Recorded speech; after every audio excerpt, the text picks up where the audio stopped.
welcome to 500 Open Tabs. I'm Hannah Hillam. And I'm Kaveh Taherian. Welcome back to the show. Welcome back to the show. What a week, huh, Hannah? Last week was Halloween. This week, the hell continues. Yeah, I think it's still Halloween. It's still the season of death. I don't know, man. We voted. I'm assuming you voted yesterday. Yeah. So for those of you who may be listening to this in the far future, we're we're releasing this episode the day after the 2024 election. Yeah. It is we don't know. Election. Every election has been the most important election of our lives. Yeah. We don't know which way it's going. We don't know what today's going to be. We don't know who's going to win or who's not going to win or if votes need to be counted. I assume it's going to be like last time where they're going to have to count votes for like days on end. Yeah. Yeah. The way that the polling sounds like it's going to be close. I don't imagine they're going to call it tonight, the last night. But I don't know. We don't know. We're guessing. But we decided that because everything is hell and life is terrible, and this election, like every election, makes us want to unalive ourselves, that we should do an election-themed episode, or I should say government politics type thing themed. You can chime in at any point here, Hannah, if you'd like, unless sorry, I was letting you just do this because this is your podcast. what am I, you at the table? Telling everybody about my podcast. There was San Diego Comic-Con and New York. You did it a little bit at New York, but not as much. San Diego, you were off the rails. I was like, by off the rails, he means I kept accidentally saying, you should listen to my podcast. And he'd be accidentally, in air quotes. And he'd be like, yeah, listen to her podcast. And listen to her podcast. And he said that for 4 straight days. I think I messed up like 4 times, maybe. No, you kept doing it every day. That's why I said it for 4 straight days. It's because you kept saying my podcast. At no point did you correct. I definitely corrected, because I can't remember if you just like to hammer jokes in forever and ever, and which I've ones. I've never done that in my entire life. Not once. No.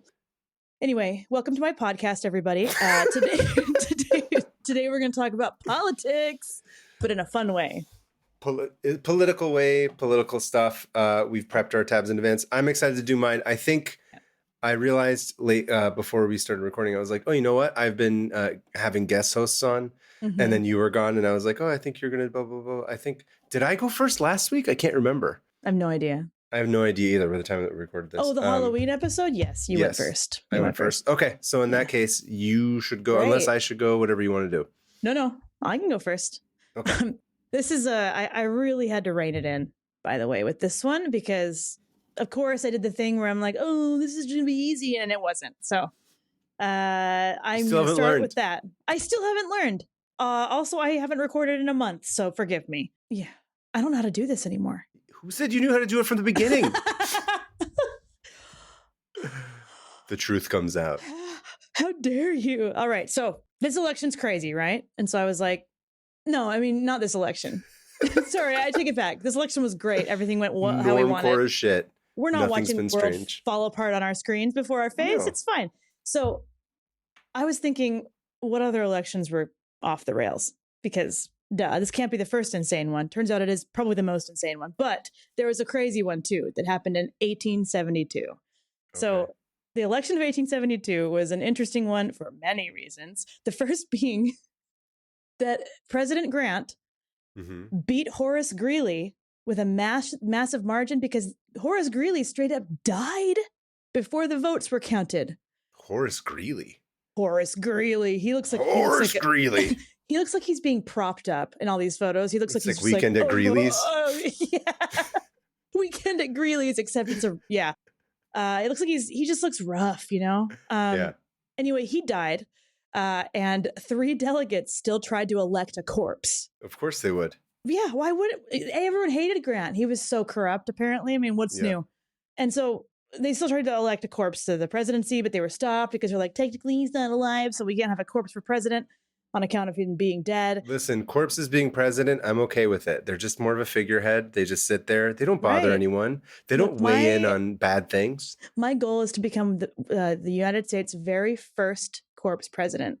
Listen, this is just what the neoliberals wanted. They're like, just let the corpse run everything. So there's no regulation or opinion or thought or editorial, anything. Just let it happen. Just an old guy shuffling around on stage. Might as well be a dead body in charge. That's what they want. Just exactly. Put sunglasses on him, call it good.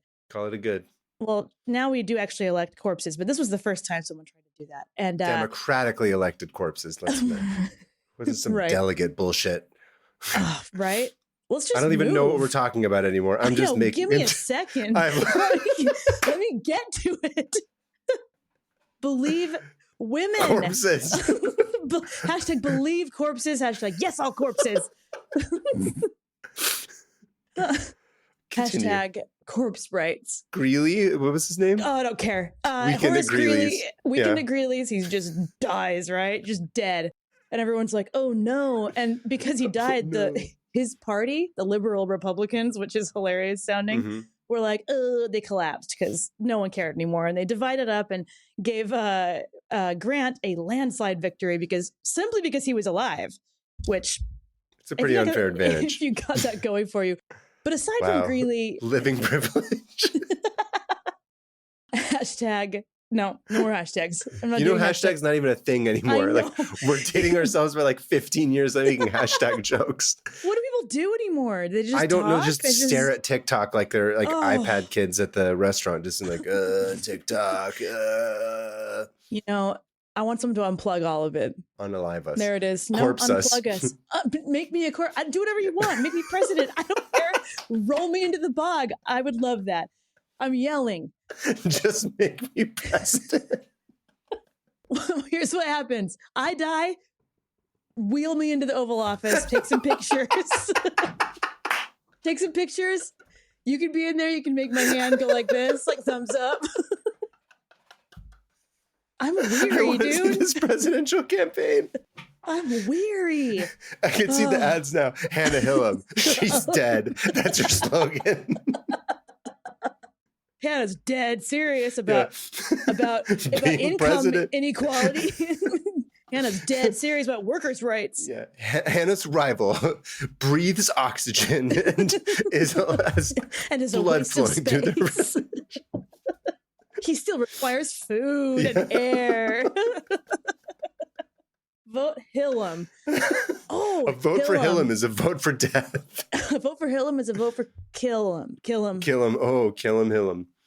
She'll kill him. She's Hillam. This is the worst presidential campaign of all time.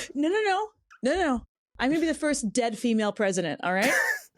And I will be your Lee Atwater, making sure you get elected. Thank you. That's the least you can do on my podcast. All right. Unhinged. Back. We're back. I'm normal.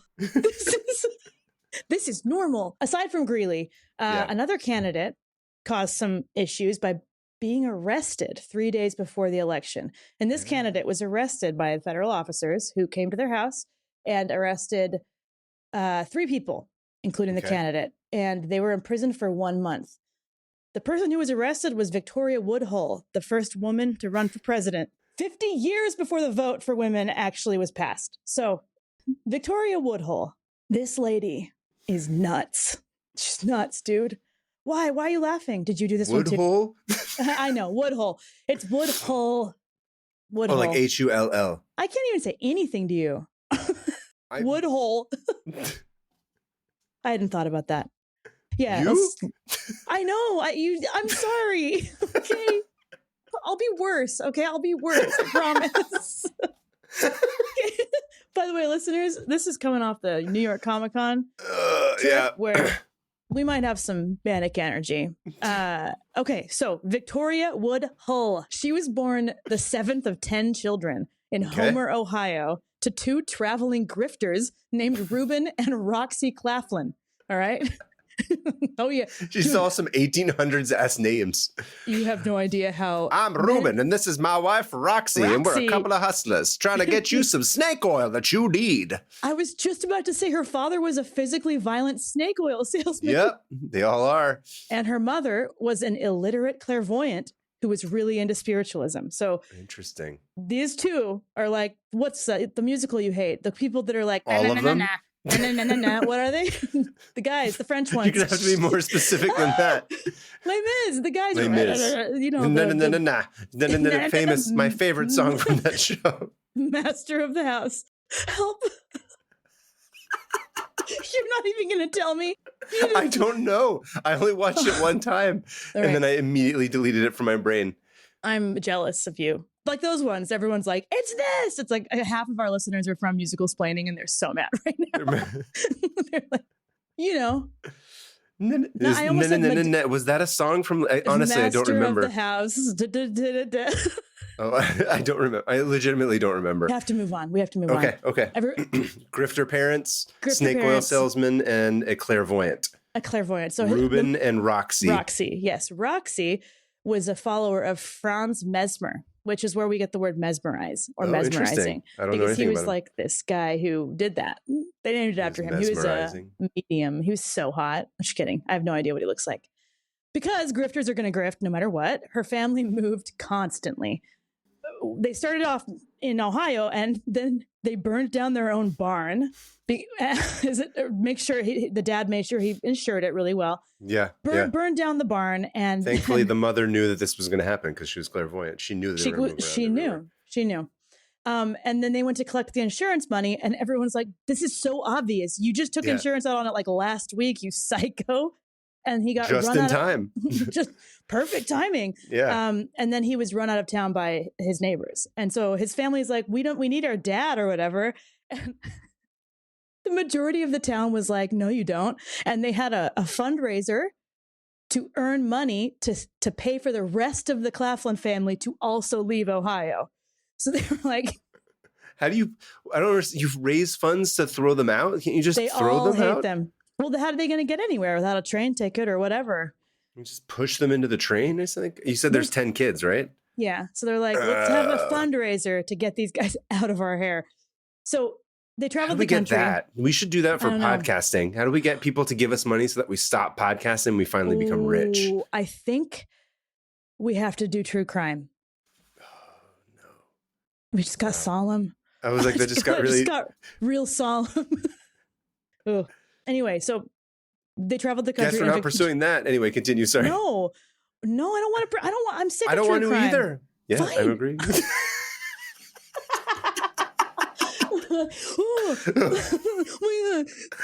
I'm out of my mind right now. I'm perfectly calm. Perfectly calm. You're so normal right now. I'm just enjoying being on someone else's podcast for once. It's great. Thanks for taking time out of your busy day to guest on this podcast. So happy to be a guest. So then they start traveling, and the parents are like, we have kids that can also make money. And so the daughters become clairvoyants too.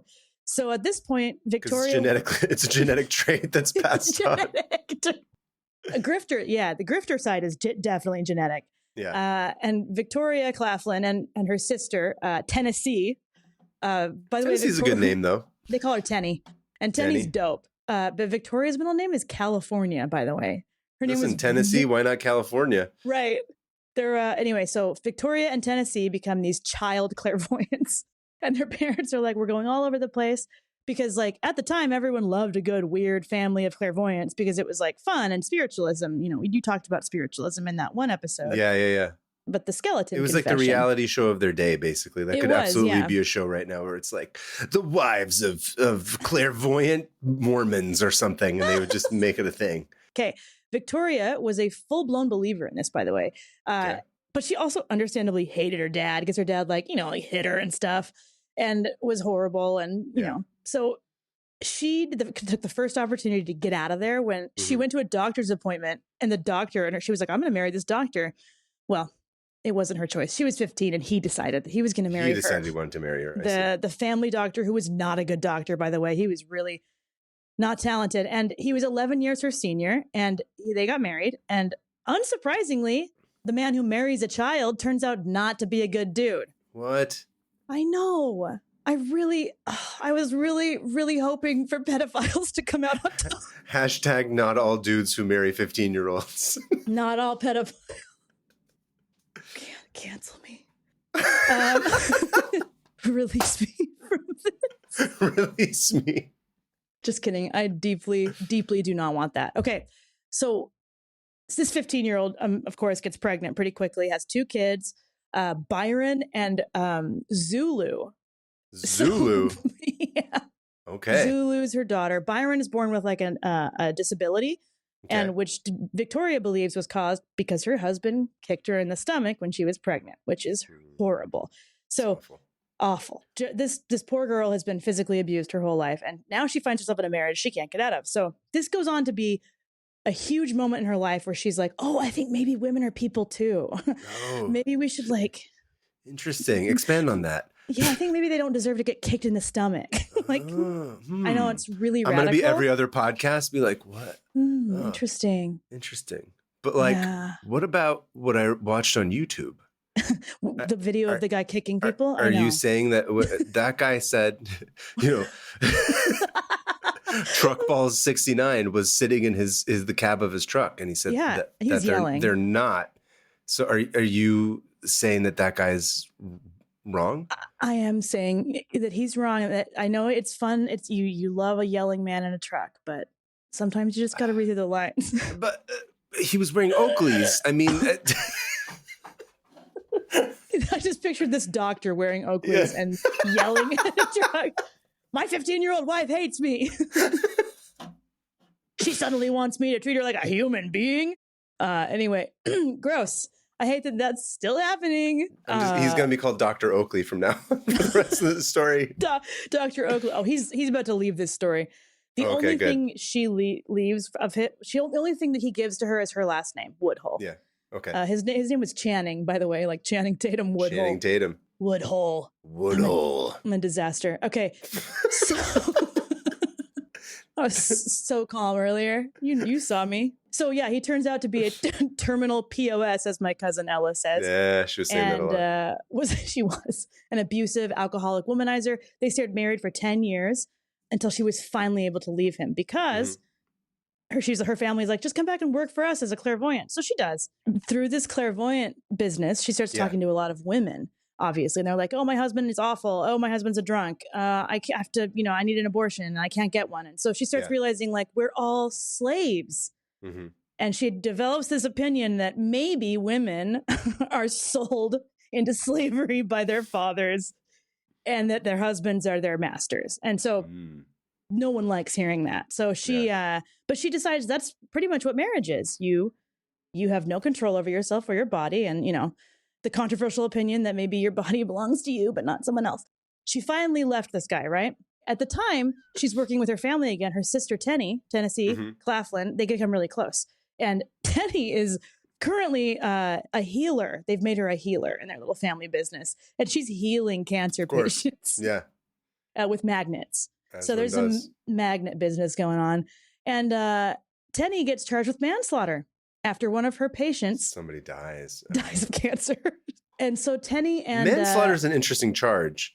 She's a woman. No, they see it. Woman or man, I just mean as a legal case. It's an interesting one to... not like fraud, but like straight up manslaughter is a weird... They believed in the spiritualism. They're like, well, someone... You were...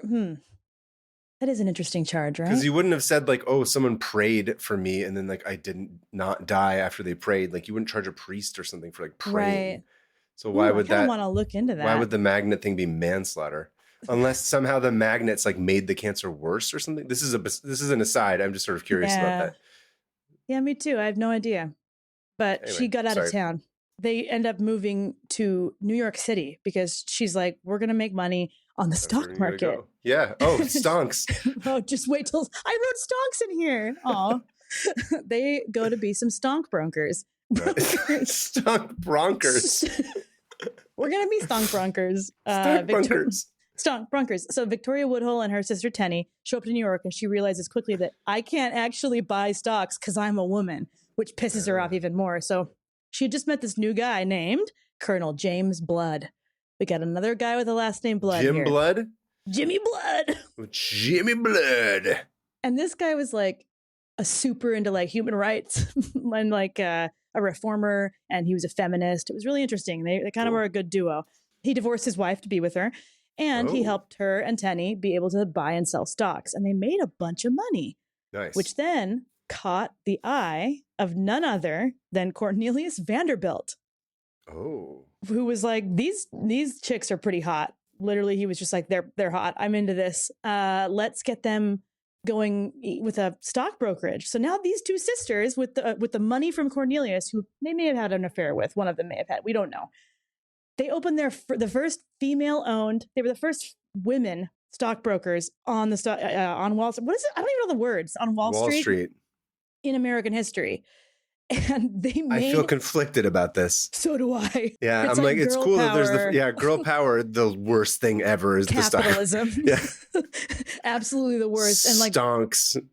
I'm gonna say now, Victoria is a controversial person. So I'm sure in many business schools they really love it, and they'll be like, "Yay!" Yeah, they do. Well, she's got like girl power, but then you got to read between the lines, and you're like, you're kind of a grifter as well. But I mean, that's what her training was. Yeah. Also, stonks aren't inherently bad. They've just become too deregulated and insane right now. She's fascinating because of the lives she's lived. Because she didn't just do one thing; she did so many random things. Mm-hmm. Hers was a life of trying to survive to the next step. Yeah, and doing whatever it took to do that. I hear that. She learned from her family. Yeah, exactly. And grifter is a word you use, but you could argue that she was just trying to survive. So trying to survive. That's how we all are. And so, bunch of artists in Artist Alley being like, "Oh, I'll draw your cat or a Ninja Turtle. I'm not a grifter at all." Artists. Look, we'll just go to the stock market. Stocks, dude. We got to walk in there and just be like, "Stocks, please," right? That's yeah. You just scan a QR code as soon as you sit down. Yeah, and then I'm like, money. I need a menu stock market. I'm not doing this QR code like looking on my phone bullshit. I know. I hate that COVID killed the stock market menu. So many people read the menu online before they even go down to the stock market. It's terrible. Would like an extra large stock, please. Well, can I know the special for today? The special stocks. Oh, it's Tesla. No, it's thanks. Enron. It's actually back. It's a throwback. It's Enron. That tells you like how much of artists we are, because the last big stock thing that is in our heads is Enron. Enron was like the last big controversial one, I believe. Yeah, those were the days. Because it screwed so much of us. That's why. Oh, yeah. It screwed literally the entire state of California. But that's a story for another day. Woo. Did you ever watch that doc, the Enron, the smartest guys in the room? No, but I wanted to. That's a good. Maybe I'll do a tab on Enron one day, which it's been done to death. But when you know like like looking back on what it did, like at the time you didn't really understand, but you're like, oh, a lot of what happened in the 2000s in the entire state of California has to do with Enron. Dang, dude. Yeah, like Schwarzenegger becoming governor was a direct result of the shit that those assholes pulled. Looking back on that is wild. Yeah, Arnold Schwarzenegger was our governor. Yeah, the recall, Gray Davis, all that all ties directly to Enron. It's like it's crazy. Yeah, you should do a tab on that sometime, because I will forget everything you just said. I don't even remember what I just told you. Anyway. Cool. Fish. Goldfish. We're goldfish. So the sisters were these like powerhouse brokers, and everyone was like, what do we do with this? Like, they're kind of hot, but also like women aren't people. Like, what do we do? What do we do? And a lot of men were like, this is awesome. Because despite popular belief, a lot of men were what we would consider feminists at the time. Like, not every man was against suffrage. There was a lot of supporters, but a lot of times if they came out for suffrage, they would be, fired or lose their standing in society, which is why there was a lot of money behind the scenes from men. And that makes sense. You see this. I mean, that's just how every political movement goes. I was going to say that's kind of the same thing now, where it's like the loudest, most irritating voices are the ones that get the most. The squeak wheel gets the wheel kind of shit, but the majority doesn't necessarily like give a shit to the extent that those people who benefit the most from being in that position do, which is always what it comes back to. Always. And if they see the writing on the wall that change is coming, they got to be on the right side. They're like, oh no. And Vanderbilt, as we all know, has come out on the right side of history. Listen, he gave us Anderson Cooper, if I'm not mistaken. He did. Yeah. Thank goodness. He also all is forgiven. Caused the Great Depression. All is forgiven. Wow, Anderson Cooper, incredible head of hair. I'll take him. That is a handsome man. He's handsome. I saw him in New York once, and he's short. Did you really? Yeah. Oh, is he short? Maybe I'm misremembering, but I walked by and I was like, I don't have Anderson any idea. Cooper. Interesting. Everyone's always shorter. He doesn't look giant. Yeah, he doesn't. Everyone on TV is always shorter, except for me for some reason.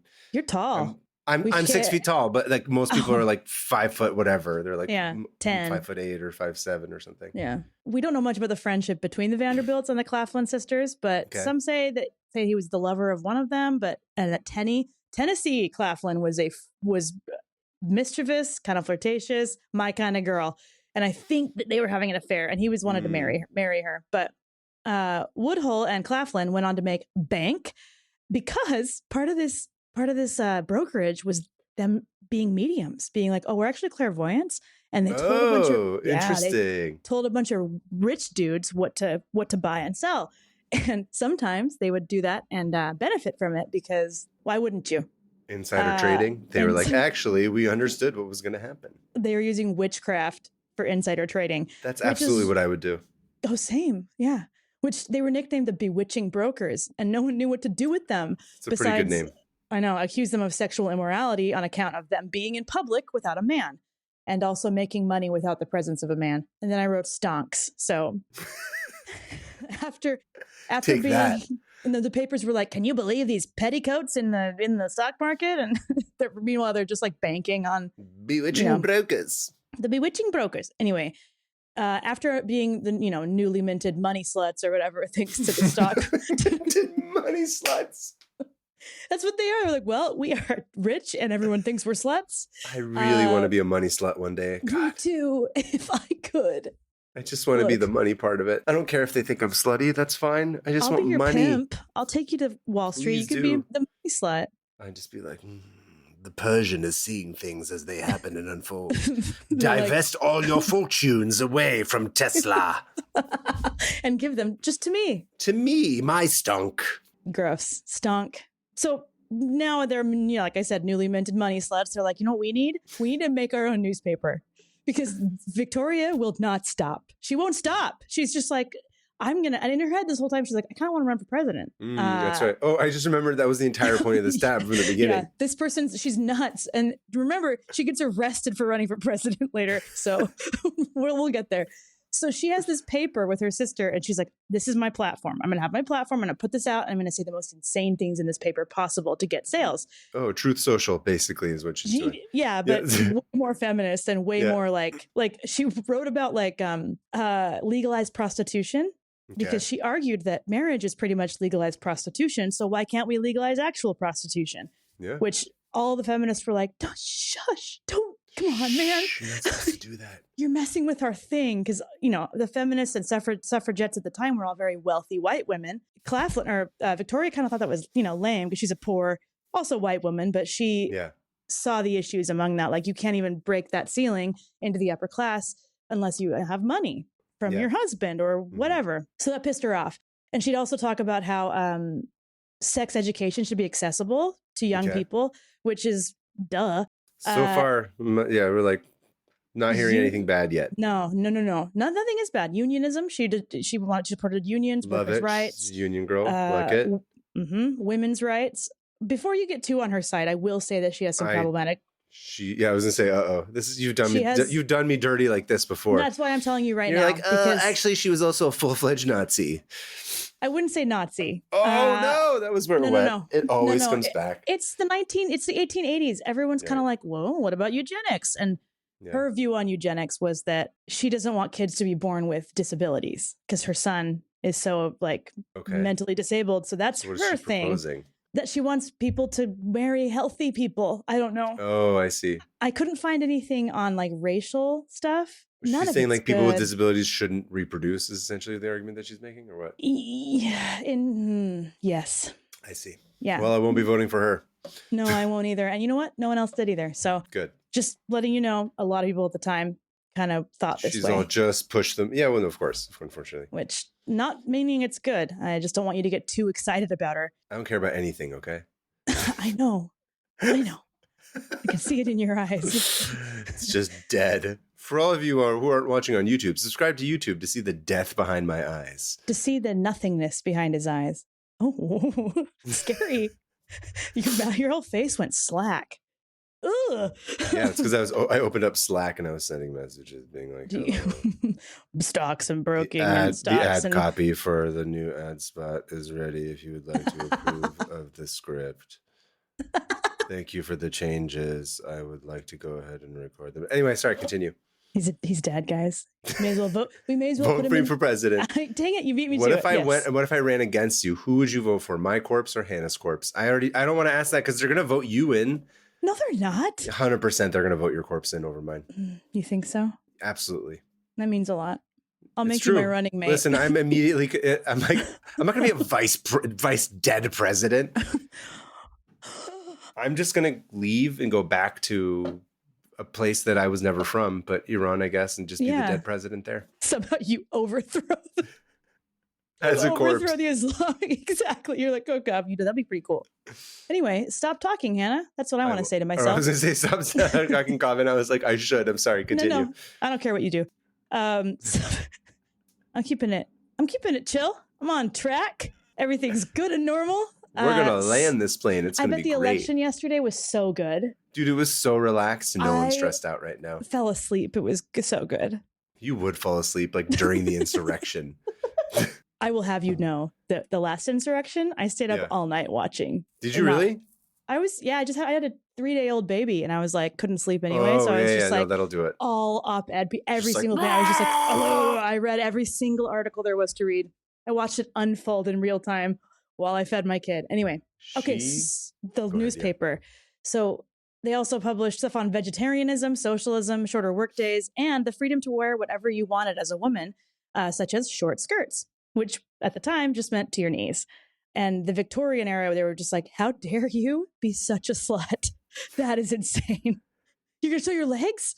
A lot of these articles were also kind of like tabloids because that's kind of what sold the paper. Right. So they covered weird current events, scandals, gossip. Everyone loved that. Bad people on the moon. Bad people on the moon. It was also, weirdly enough, the very first paper in the U.S. to publish the English translation of the Communist Manifesto by Karl Marx, which sold a ton. By 1871, she'd kind of made a name for herself by being an outspoken, kind of extremist feminist and suffragette. And so she was invited to Washington, D.C. by her friend, Benjamin Butler, who was also a supporter, to talk to the all-male House Judiciary Committee in Congress, which was crazy. This had not been done before. So she gets up there and of course she's fearless and she's like mic drops on all these dudes and she's just like, here's my insane take. And she says, women are the equals of men before the law and are equal in all their rights. And everyone was like, slut.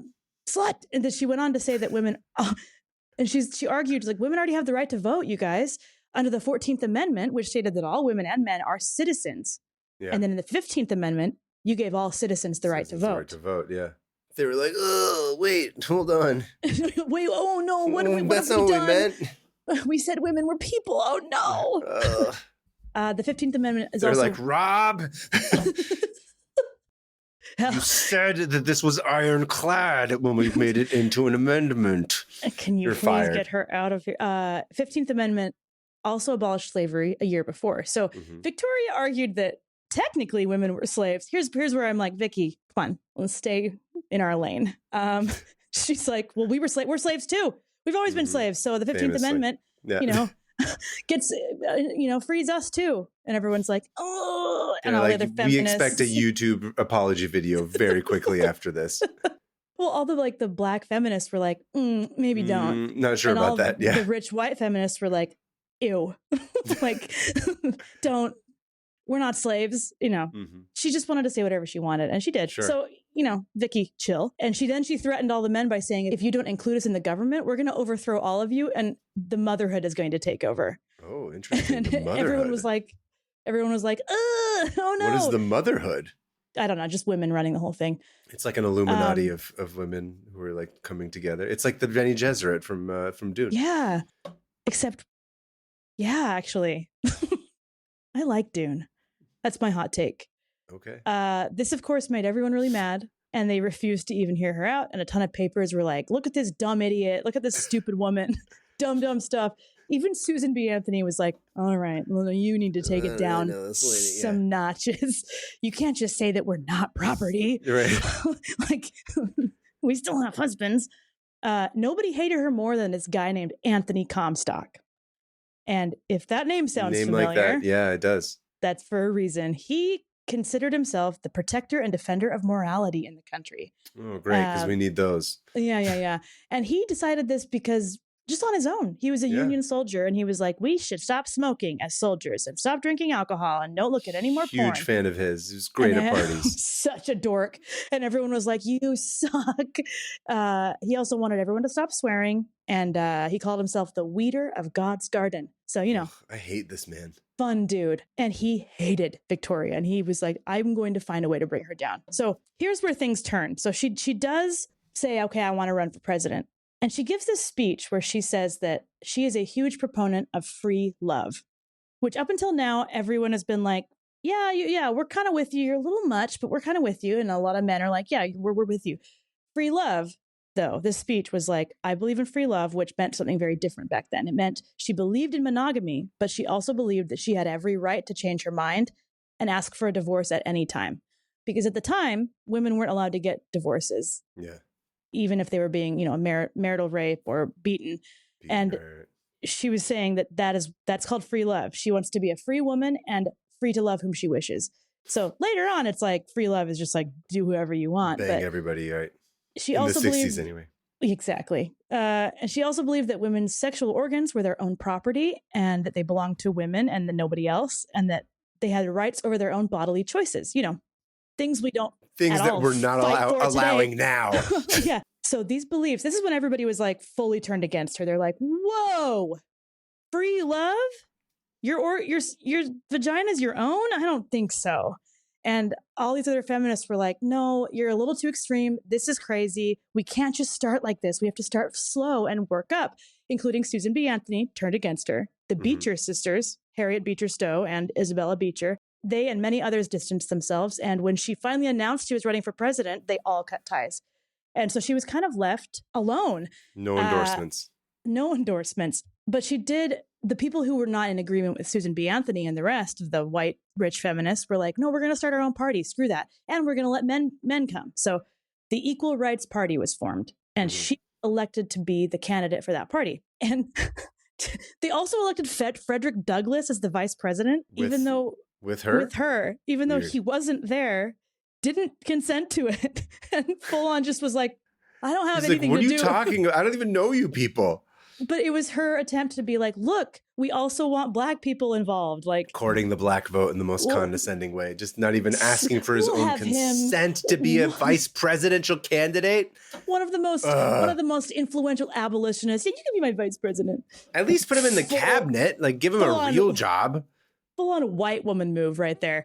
But he was like, no, I'm not commenting on this. Yeah, also, I wasn't there. But the choice was made because many black women were excluded from the suffrage movement at the time. Turns out, by the way, Susan B. Anthony, kind of a racist. So were Elizabeth Katie Stanton and the others. There was a lot of racism going on. Yeah. So she ran for the party on a platform of workers' rights, unionism, equal pay, all of that. She was fearless. It kind of freaked people out. And said whatever she wanted. And she was also an amazing public speaker. So even her rivals were like, no, she's kind of like what she's saying. Just dropping bars. Exactly. She went 1800s version of viral. And everyone's like, it's the money. What did I say earlier? The money slut. Money sluts. They satirized her endlessly, called her sexually immoral, corrupt, man-hater. And of course, they lambasted her choice of clothing because, of course. Too many pantsuits. It's like, this pantsuit color is bad. Her haircut's too short. She looks. Yeah. That's what'll determine who's a good president. Right. Pantsuits and your haircut. Yeah, I don't like how she looks in that haircut. Yeah. Anyway, so then Harriet Beecher Stowe, who was once an ally, she wrote Uncle Tom's Cabin. I know I mentioned that earlier. She wrote into the paper like, this lady's nuts. We're not doing this. And said that you should still focus on being a wife and mother while also earning the right to vote. And she was this divorcee with 2 kids. And basically she's like, you're a childless cat lady is essentially what she called her. Yeah. And even Thomas Nast, so that cartoonist, did this amazing cartoon and drew this. It was titled "Get Thee Behind Me, Mrs. Satan." And it was in Harper's Weekly, and it was Victoria Woodhull with like bat wings and like an evil like face. Did she go to the moon? Right.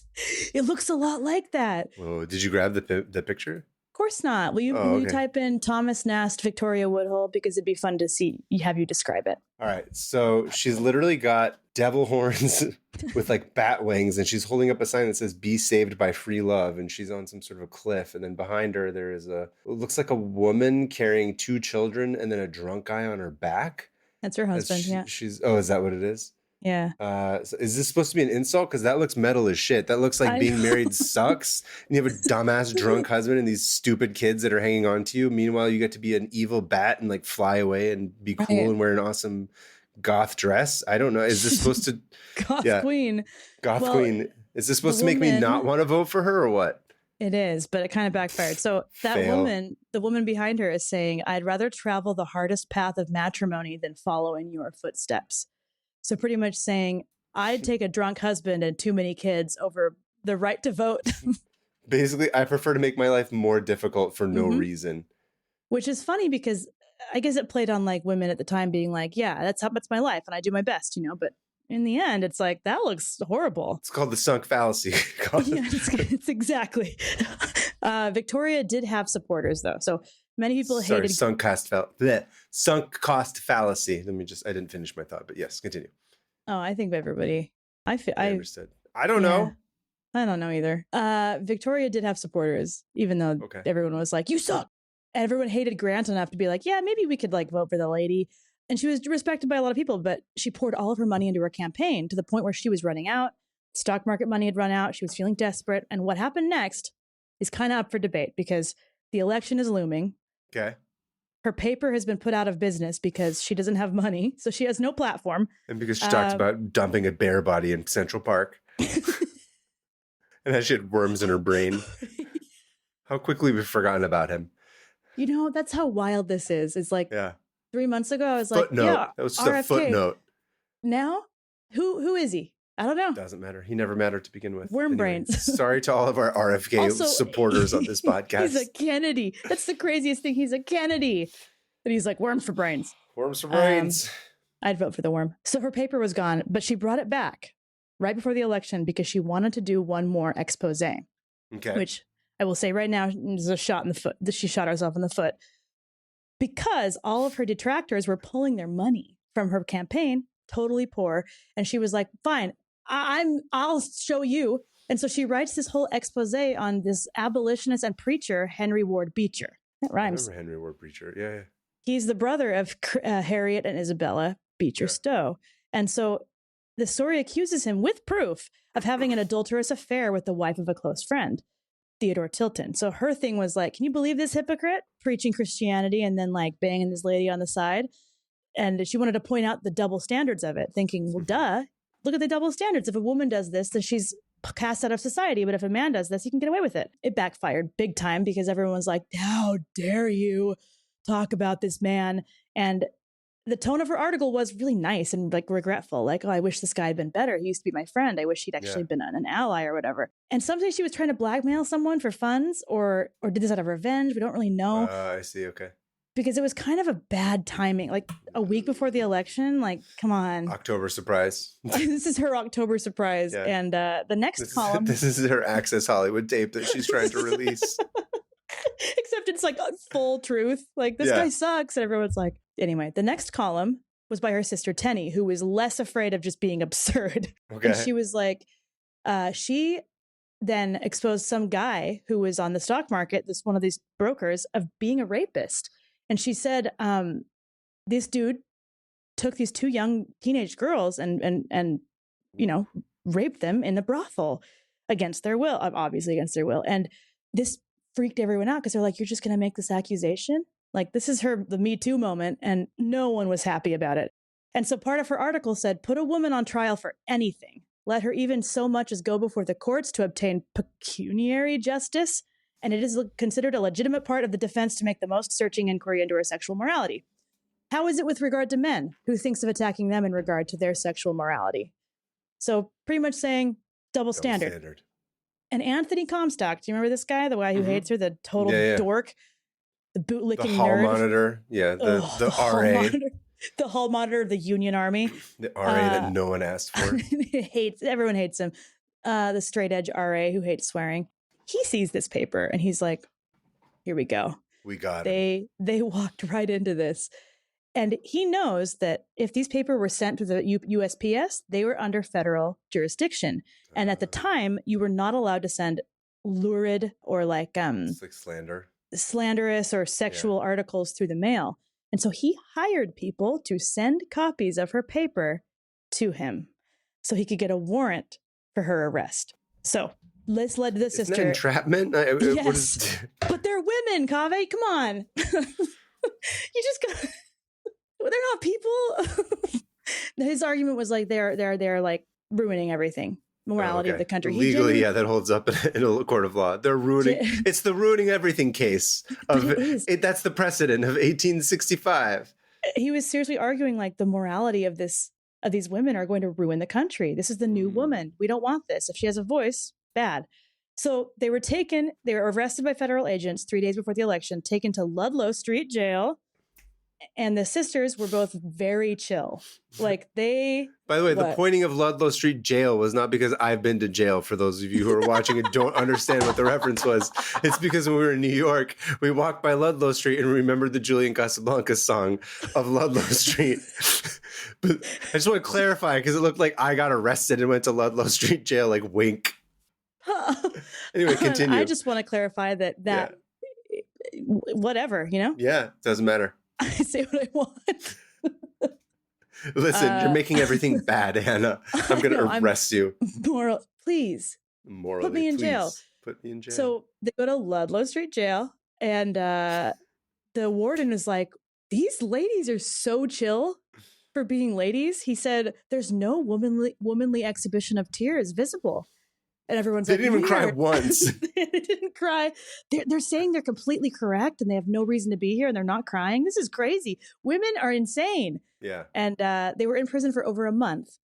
She was planning on trying to vote as a protest, but she was unable to. So the election went forward without her anywhere near. And so she was in jail at the time.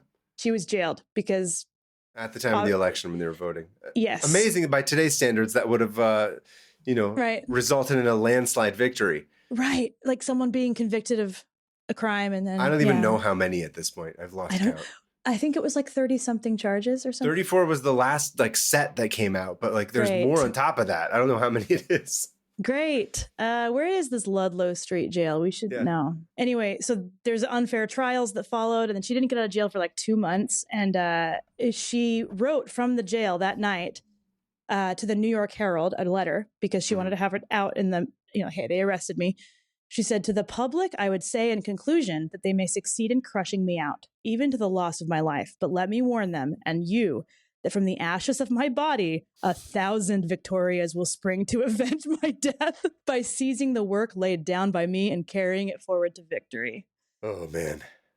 Pretty metal. Also maybe a little much, but it's a little bit dramatic. A little bit dramatic. Out of my ashes, 1,000 Victorias will emerge. Which is like, if you want, that sounds very witchy. I'm just gonna say that definitely sounds like you're not helping that case. Favors. And it's funny because Susan B. Anthony actually did cast her vote in this election, and she was then arrested as well. So very opposite sides because Susan B. Anthony was like, "Nah, I'm sick of you," but she went and did what Victoria was planning on doing, which was vote in the election, and her vote was cast, and then she was arrested and tried. And so that was Victoria.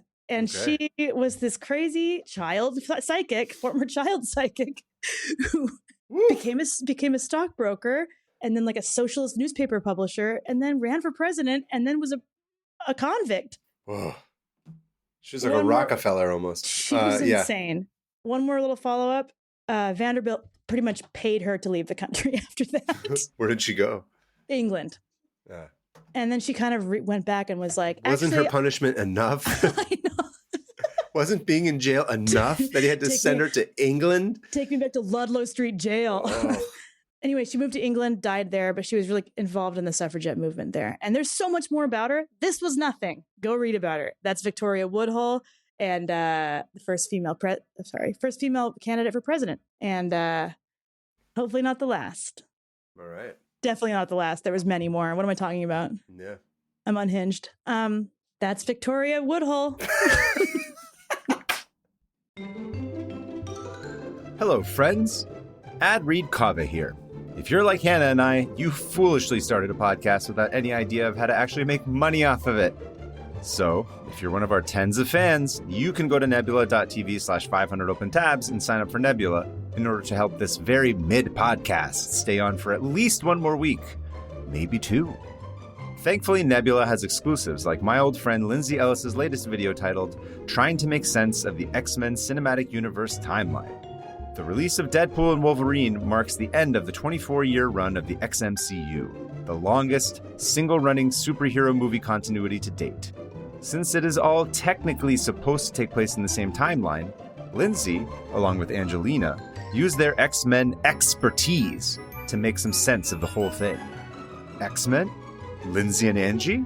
And it's not about musicals? Count me in! You can find this video and dozens of other high-production originals on Nebula, a video streaming platform built by and for creators. And of course, I'm contractually obligated to tell you that subscribers get a special feed to listen to this show ad-free. Go to nebula.tv/500opentabs and get 40% off an annual subscription. By signing up, you can support other creators like Abigail Thorne, Princess Weeks, and many more. Remember, sign up at nebula.tv/500opentabs and keep us from drowning in the hellscape that is modern living.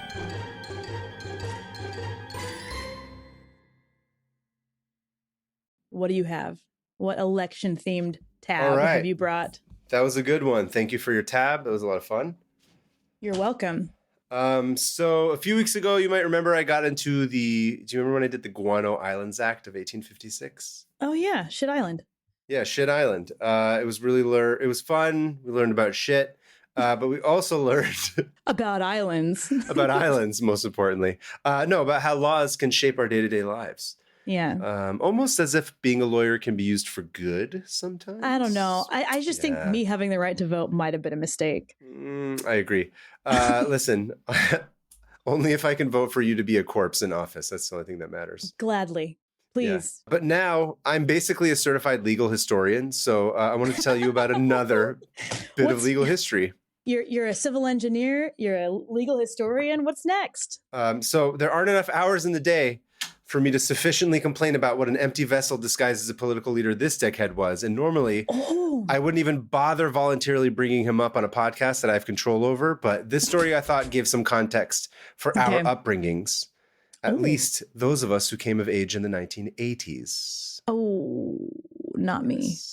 This involves a certain somebody that you love. But I'll get to that. I'm already mad at you.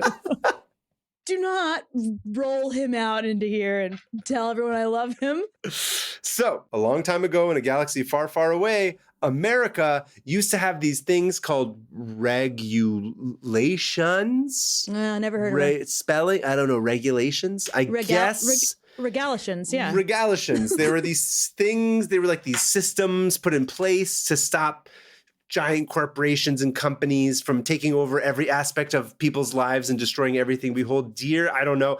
It sounds kind of made up. I don't know if I can support this talk on here. It's false. Yeah. I don't know. History. I could be wrong. It could be wrong. Yeah. It could be fake news. But in regards to the topic of today's tab, we begin with Action for Children's Television. Oh no. Okay. Do you know about Action for Children's Television? No, but I think I might. It's called ACT, ACT for short. Yeah. This was an American grassroots nonprofit child advocacy group dedicated to improving the quality of children's television. Interesting. ACT was founded by Peggy Sharon, Lillian Ambrosino, Evelyn K. Sarson, and Judy Chelfin in Newton, Massachusetts in 1968, and at its peak had around 20,000 volunteers with 8 full-time staff. They were nothing to shake a stick at. They had a pretty significant following. Now, ACT was initially born out of a desire to act as a check against advertising to little kids. Hey, yeah. It's not a bad I didn't actually think ACT was particularly bad. This is just where the story starts. We used to have regulations against ads for kids. Yeah, that's what actually a lot of this is about. I'm strong. Their first target was a show based out of Boston called Romper Room. Did you ever hear about it? No. Even me, who's ancient, like I've never even heard about this. Like this is before my time. Yeah. On its surface, Romper Room seemed perfectly harmless. It was like a show that was aimed at preschoolers. And in each episode, the hostess and her group of children would embark on a series of like games and songs and morality-driven story time. It was like your kind of standard PBS kind of stuff. Like kids show, yeah. Kids shows, yeah, like preschooler stuff. Yeah. Like Sesame Street or Mr. Rogers, something like that.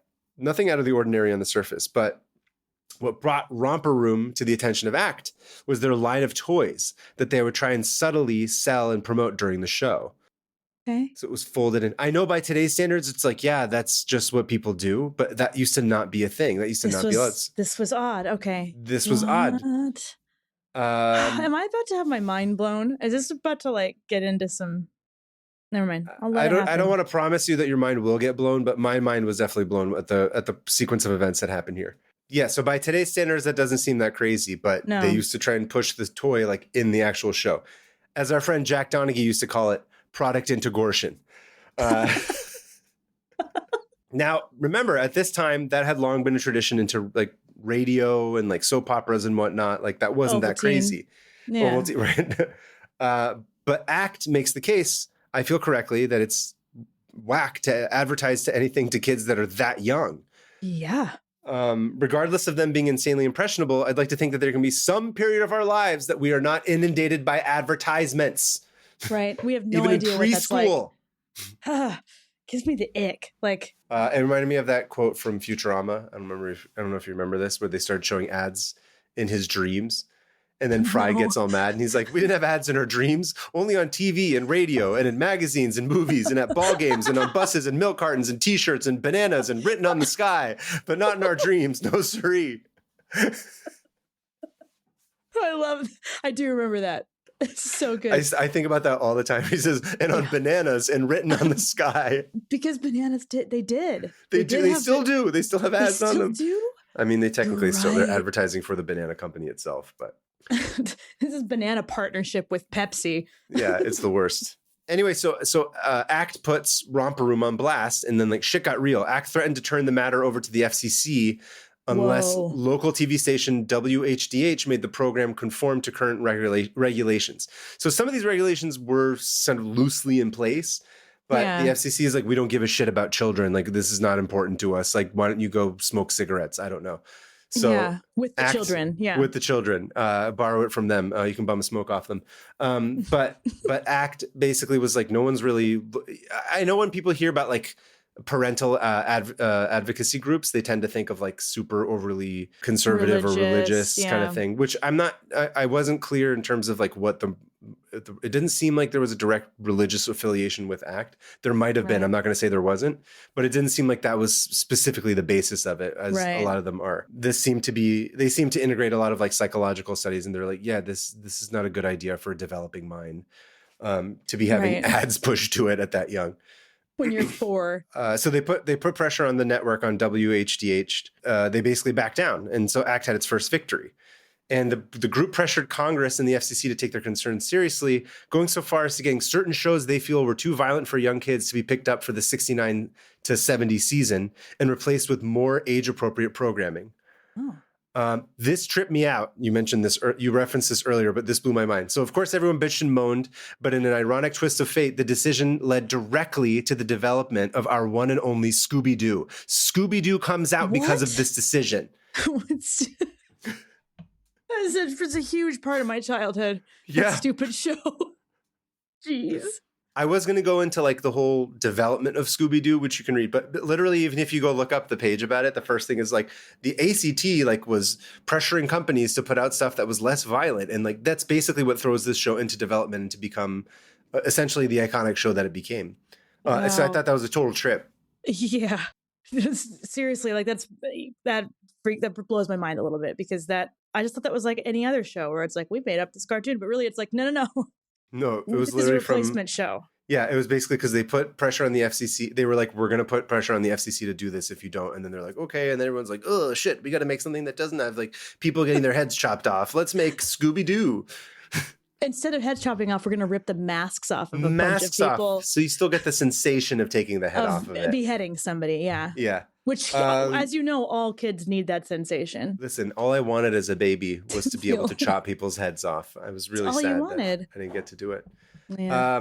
Now, everyone who's a whiner might be all annoyed that people they gave a shit about what kind of crap was being peddled to kids. But ACT didn't just deal with toy ads. In 1971, ACT successfully challenged the promotion of vitamins, usually fruit-flavored ones that resembled candy to children. And there's a quote here from one of their little blurbs. It says 1/3 of the commercials were for vitamin pills, even though the bottle said, quote, keep out of reach of children because an overdose could put them in a coma. Oh, yeah. Yeah. Overdosing on Flintstone vitamins was absolutely a thing. Right. I didn't know this until this point, which is crazy. I was like, what? Like, I don't want to, maybe I'm wrong, but I'm pretty sure kids died. I would not put it past kids. Kids. No, not kids, kidding. But so that's basically what they're saying. Yeah. Delicious. It's like I bought Tums the other day and I've eaten them like candy because they look like candy. No, the worst is the melatonin gummies that I got from Costco. They're like white peach. I'm like, these are so good. I just want to eat these. And sleep but I for can't. years. I don't care about the sleep part. It's just the flavor's delicious. It's like even as an adult, I'm like, candy. This is candy. This is how I always feel about booze, where people make their booze too. And I'm like, you're supposed to taste the booze being not good for you so that you don't drink too much of it. That's how it works. Sugary drinks are bad. Just drink the liquor. ACT contended that children, quote, do not have the maturity of experience to analyze and discount the normal, quote, puffery claims of commercials, and that as children usually do not have enough money to buy the items advertised, they are manipulated into pressuring their parents to do so for them, which I figured you could weigh in here. Basically, a toddler will stop at nothing once they want something, and these companies were taking advantage of that. Yep. And you know what? That's why I will pay whatever it takes to not have ads on any of our streaming services. Really? Yeah, I won't do it. I actually have a really strong opinion about this. Let's hear it. I just remember when I was a kid, it was I watch TV constantly, watching Batman, and then I'm like, oh, I need that Barbie or that dog that gives birth or whatever. There's always random stuff that they would try to sell. And my mom was, I'm grateful. Here's the thing. My mom and dad were like, no, it doesn't actually look like that. Or I'll see something, I'm like, oh, Oreo cereal. And they were like, doesn't look or taste like Oreos. They're lying to you. I was lucky enough to have parents be like, well, just kind of insert some doubts here and there. Yeah. To the point where also they were like, well, you don't have money. You're just going to draw. That's what you're doing. You're drawing. Good luck. That's what. Yeah. But as I had kids, I started realizing going to Target and seeing the toy aisle and kind of getting this sad, sick feeling of this is just landfill. I don't want my kids to want this. They don't need this and I don't need it. And so I had this whole thing. I'm like, okay, I've loosened up a little bit, but no screens until they're 3, no branded stuff until they're older. And like I said, I've loosened up, but I was like, we're paying for no ads. I don't want these kids to see ads. And if they do, I need to be there to tell them that they're all lies. That they're all lies, yeah. Yeah, because I'm glad my parents did that, because then I could watch ads and be like, yeah, that's just food coloring. That's not what it looks like, I don't know. It just gives me the weird existential sadness. Yeah. When I think about kids watching something and being like, I need to purchase this. Yeah. And I need to convince my mom to purchase it for me. I don't know. It just, it doesn't feel good. It gives you the ick. It gives me the ick. I feel like I owe it to my kids to teach them how to critically think. Yeah, that's it. That's my thing. Anyway, go on. Good. So throughout the 1970s, there was a respectable push and pull between groups like ACT and the FCC. And they managed to fight for a certain amount of hours of all ages programming on weekdays, limit the number of ads that could be shown to older kids, and hosts couldn't plug anything anymore. They also made it so that the show would have to tell the audience that they were going to commercial. So if you remember this, it'd be like, we'll be back after these messages. Yeah. These were all systems that they put in place so that our developing brains didn't get confused and insane and fixated and ODing on a full. Yeah. So they were like, these are ads now, because they used to just be like, this is all part of one thing. They did these studies and they're like, kids can't tell the difference. At that, when they're younger, essentially, they don't know that something's part of a program. The same reality, which is what you see on YouTube now, where they don't have an ad break. They don't have ad breaks. It's just okay. And now here is a bunch of slime. Tell your mom to buy you slime. So they made that. So that's part of what ACT negotiated, was to just be like, and now a sponsor from our message, or a message from our sponsor. And then we'll be right back. And now we're back to the show, so that okay, we're taking a break. We're looking at ads. Yeah. These are ads for something. And they come, it's stuff that we don't take for granted as adults. Right. Because you're toy, of course it's an ad. The volume is way louder and the style of the show is very different. But we wouldn't have known otherwise. If you're 2 years old, 3 years old, you probably can't tell the difference. No. Overall, again, it's from what I was reading, I was like, yeah, this group doesn't seem terrible. It seemed like they're not really like a bad thing in any way. Kind of with them. Yeah. But speaking of bad things, everything changed in 1980 with the election of Ronald Gray Sweatpants Season Reagan. Look, what happens in a man's sweatpants is none of your business. On Air Force, whatever happens on Air Force One between Ronald Reagan and his sweatpants is his business. Have we shown the sweatpants picture on the YouTube before? That's our picture. Oh, no. I think we should put it on the screen so that people know that this is the picture I keep sending Hannah like over and over again to ruin her day. I need everyone to understand that I receive this picture at least once a week, and I have been for a year. It's almost been a year of Ronald Reagan sweatpants, but you've been blessed. Now I love that picture. I even drew it on your birthday card. You drew it on my birthday card. Here's the thing. The sweatpants are tucked into his socks. And then they're pleated in a weird way where it's like, what's under there? And then he's wearing a regular dress shirt. It's just bad. Everything about it is bad. Probably the worst thing he's ever done. It ruins my day every time I even have to send it to you is the funny part. Because so you ruined both our days? I have a moral obligation to do it because if I don't do it, then I'm not a good friend. It's true. I really do appreciate that. Because you're like, oh, my friend's thinking of me. He sent me the worst photograph in existence. You sent it to me. You just sent it again. In our like text message history, I'm sure like every 10 photos. Oh, it's like 16 copies of that one photo. I forgot he's wearing it. He's wearing a tie as well. It's the worst. Shoes. Why is he doing this? Okay, have you seen the other one from this photo shoot? Yes, I think you sent it to me. I did. He's reading fan mail, by the way. Anyway, this man that you so crave deep in your loins becomes president in 1980. That whatever's happened just closed up. My loins just closed the gates. Never gonna let anyone in again. Reagan? Yeah. I'm yelling in a hotel. It's okay. It's okay. I'm gonna calm down. Reagan famously hated government and loved being a piece of racist garbage. He did, didn't he? Yeah. I loved it. And even a month after his inauguration, when John Hinckley sadly couldn't get the job done, Reagan was able to do all of his bullshit buffoonery that he called a political platform. Missed opportunity, John. Oh. He tried. I was going to say, did those sweatpants whisper things in his ear, do you think? The sweatpants, are the sweatpants like, repeal this, close all the mental health institutions? Yes. Call Margaret right now and ask her what she thinks of this. Ask Margaret what she's wearing. Space Star Wars. We must engage in Star Wars. And if he doesn't do what the pants say, then they try to strangle him. I don't know. Iran-Contra never happened. I don't know why that's his pants voice. Voldemort? Blame it on Oliver. Oliver North is the one. He must be your fall guy. Ronald Reagan's sweatpants are possessed by the devil. No, you know why I don't like that? Because that absolves him of responsibility. Because we're blaming the pants. He did it. Yeah. He's the one yelling at the pants. The pants are like, hey, maybe you shouldn't do this. Hey, everything of having a soul.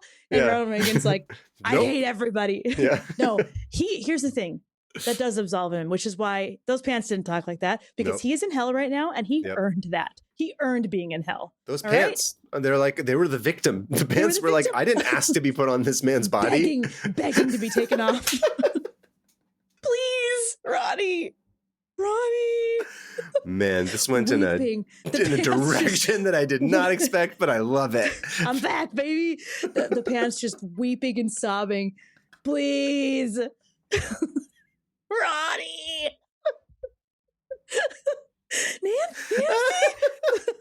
Nancy, please, Nancy, please. Okay, continue. Okay. Ronald Reagan, not a good guy. No. Seriously, most problems we have today begin with the election of this man. All the boomers who self-aggrandized all that hippie bullshit became hardcore capitalist yuppies at this time, and much like today, deferred to the free market and trickle-down economics, which does not work. Never has. Never has, never will. Never. And they were perfectly fine letting the world burn so long as they could have their Coke parties and jazzercise tapes. And their money, jazzercise tapes.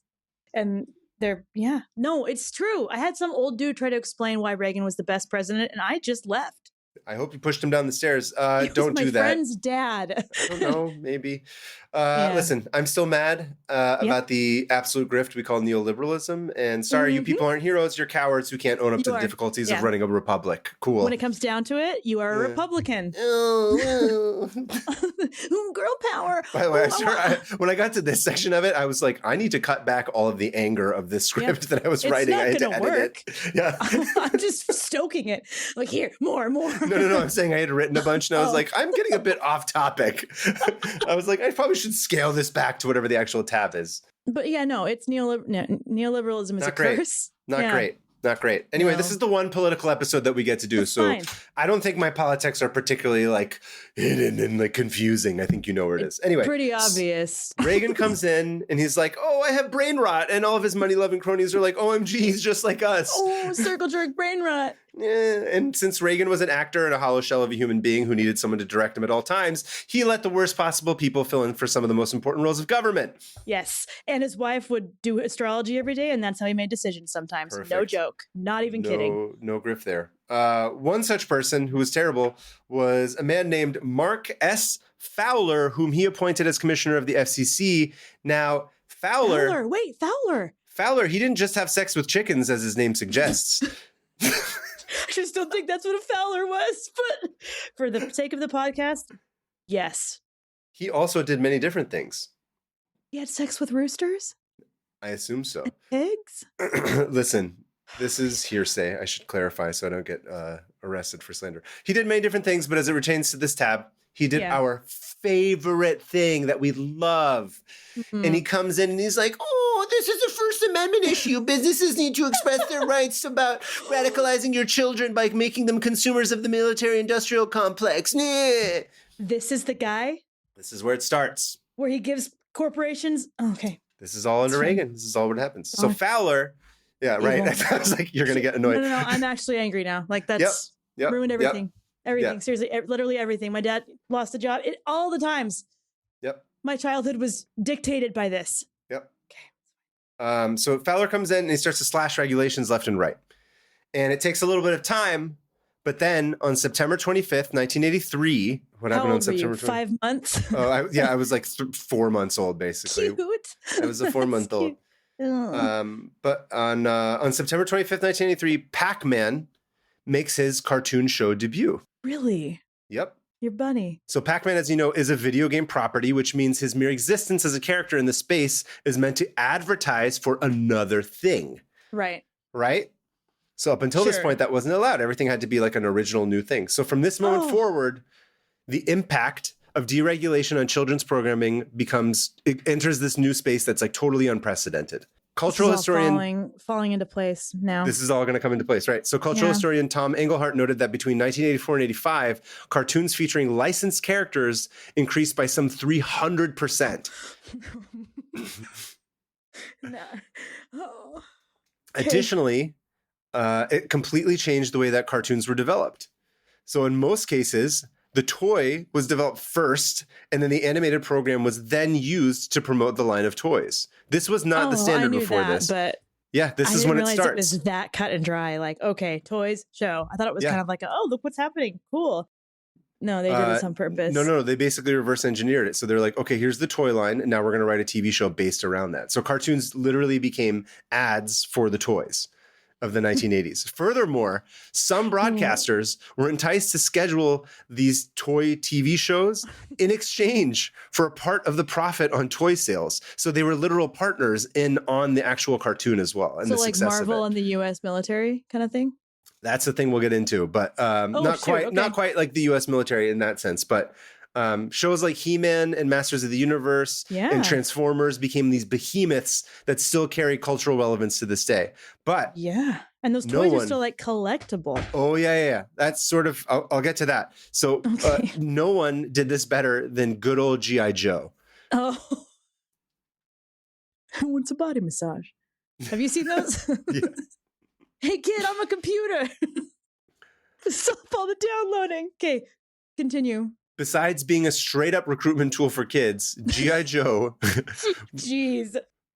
I mean, it's true. I mean, let's call a spade a spade. That's literally, that was propaganda. G.I. Joe would release more than 250 different vehicles and playsets and 163 different action figures over the show's tenure. And a typical episode would focus on a specific new character or vehicle that would be released for purchase soon. Then they would cut to commercial. And what would the commercials be? G.I. Joe. It would be the same action figure and vehicle that was mentioned in the episode. Oh my God. I'm laughing, but this is so scary. Yeah. I don't like this. It would literally be like, hey, here's, I don't know. Ronald Reagan. Billy Bob. Billy Bob. The G.I. Joe getting his head blown off in Vietnam. I was trying to think of, Billy Bob the assassin, or like Billy Bob the sniper. Billy Bog? Billy Bog. You just said Billy Bog. Sorry, I couldn't shut up when you said he's getting up. He's walking around. Billy Bog. Okay, Billy full Bog. circle. The Billy podcast Bog. is over. This is the last episode. He's like, it's Billy Bog, the sniper from the bog. And he comes in like his own like secret, like whatever, like alligator boat, like Joe Alligator boat, right? And they'd be like, that's the character in the episode. And then they'd be like, now we cut to like the commercial messages, and it would show you the toy of Billy Bog with the alligator. So they had this thing where like you had to specifically mention in every episode whatever the name of the toy was. Billy Bog. I want that toy. Discord, you know what to do. You know what to do. You know what to do. So, Continue. you know, from a business point of view, it was like, truth, if you're like, Genius. it's masterful. It's just no other way of putting it. Yeah. It's almost too good. It's too good. Yeah. But from a not wanting to die point of view, it was awful. Yeah. Yeah. As a woman and growing up as a girl, I was didn't see much of that because I wasn't told from a young age that I would have to enroll to fight someday. Yeah. I'm sure it was different for you in seeing all these like army dudes. Did you ever feel like, I want to fight for the U.S. You know what's funny? This is why it's great having immigrant parents. My mom was just like, this is recruitment bullshit. You're not watching this. My mom was like, absolutely not. My mom didn't let me watch G.I. Joe. She was like, nope. She didn't care. Good. She like a lot of stuff. She was like, yeah, whatever, like watch this. But she was like, they came from Iran. They're like, this is propaganda. Like we know, let's call a spade a spade. Well, they know who those G.I. Joes are fighting. That's the thing. It's like, oh, they're fighting. But just in general, also my dad also just vehemently like, absolutely not. Like it was probably the one time that my dad was like, no, this is terrible. Like we don't like army stuff. Like we know what this is. Right. We don't, like we're not to your an point, army family. They're like, who do you think they're trying to kill in this? And this is Iran in the 80s too. Like it's like the enemy in every movie is Iranians. Exactly. Like G.I. Joe's going over there in what cool car, just shooting, you know. Yeah, that's a gap in my childhood, though. I didn't watch G.I. Joe. I didn't have any G.I. Joe toys or anything. Thank goodness. I've always wondered, like, as a young man, like what that felt like to be told to die for your country. I mean, look, if people want to be in the military, that's totally fine. I think the idea of like doing it that young and in these cartoons, and then also it's crazy. I wouldn't call it war profiteering, but like it feels like that in a weird way of like the propaganda part of it, and then also making money off of it from like young children. Like, it all feels very disgusting to me. It does, yeah. It seems very like this should be. It trivializes it in a way. It makes it seem like it's not serious almost. Right. Which is what they want. Which is what they want. So in total, there were 95 G.I. Joe episodes, which each episode pimped out about 4 new products per episode. Oh my gosh. Are you serious? Yeah. Okay. And it gets better. It wasn't just Saturday morning cartoons. Junk food and cereal got all insane and cartoony and aimed at kids as well. This. Yep. Yeah, that all starts here. And most famously, your boy, Joe Camel. Joe Camel starts as a result of this. My boy. Yeah. Ludlow Street, your boy, Joe Camel. Famously arrested in the Ludlow Street prison. They start selling cigarettes to teenagers. Yeah. That's basically where it's basically like the cartoon thing is just like, blurp, none of it matters. Everything's fine. You can do whatever you want. And so like, they're like, cool. because obviously the founding fathers definitely developed the First Amendment so we could more cleverly sell cigarettes to undeveloped brains. Cool. Yeah. Thanks, Reagan. Great. Thanks, Washington. Thanks, sweatpants. Actually, no, the sweatpants, like we said, are the voice of reason here. Yeah, they're the ones trying to stop it. If those sweatpants hadn't existed, horrible things could have happened. More horrible. Thanks, sweatpants. Thanks, sweatpants. So you're probably wondering, where the hell is ACT during all of this, right? Because they were like doing plenty of stuff in the 60s and 70s. They're trying, man. Oh. But essentially, since their regulations didn't involve like demonizing black people or ignoring AIDS, the Reagan administration was absolutely not interested in what they were doing. Well, I think that was one of those realizations for me. I think I was in high school. I watched that movie. It had Ian McKellen was in it as a person who interviewed about the AIDS crisis. About the Reagan administration being like, and we don't give a shit. We don't give a shit. In my class, just like completely, my mind completely blown. Yeah. I was like, wait, what? They didn't talk about it. No, they're just not interested. Millions died. Anyway, it's a whole thing. Go read about it. Yeah. What's the anyway? You want to cry? Yeah. No, there's not a lot of great things that happen at this period. Anyway, so because it wasn't because of those things, they're like, no thanks. But these poor bastards at ACT, they did the best they could. They got a few minor victories, but honestly, it's just there's too much. They're just getting inundated because it's happening everywhere. So many things are happening at the same time across like television and right. They're just sort of like, it's kind of like it's not the same, but it's like if you're essentially being buried in paperwork. Yeah. Right? Like there's too many for them to actually address. And they're like, okay, we have to sort of rethink our entire strategy. I'm picturing Helm's Deep for some reason. Yeah, right. It's kind of what it is. Run with orcs. It's like from every side. I don't know. Too many fires, too many enemies. Gandalf? Speaking of Ian McKellen, get Seriously, in here. He could have came in and saved all of this. Yeah. But they did manage to get Congress involved.